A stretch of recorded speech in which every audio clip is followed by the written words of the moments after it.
যাবো সেই বিখ্যাত চাঁদপাড়ায় কালীদিয়ার মিষ্টিদির হোটেলে। চাঁদপাড়ায় গেছিলাম কিছু কাজের জন্য, তো প্রথমে স্টেশনে নেমে নিয়ে নিয়েছিলাম চা, আর চা না খেলে তো সকালটা শুরুই হয় না।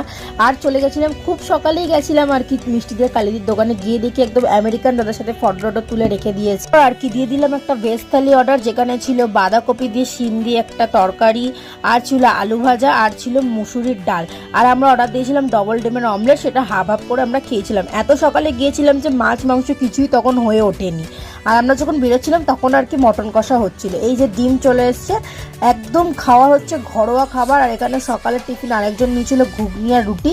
আর এই যে সেই বিখ্যাত মটন কষা চলছে, যেটা ফেসবুকে ইউটিউবে প্রচুরবার দেখেছি, আর আমি প্রথমবার সামনাসামনি দেখলাম। আর এই যে ওদের হোটেলটা, যখন ওদের হোটেলে গেছিলাম তখন ডালের বড়াটা ভাজা হয়নি। ডালের বড়া তো ভাই খেতেই হবে, তাই ফেরার পথে নিয়ে নিয়েছিলাম সেই বিখ্যাত দোকানের ডালের বড়া, মানে কালীদির আর মিষ্টিদির দোকানে।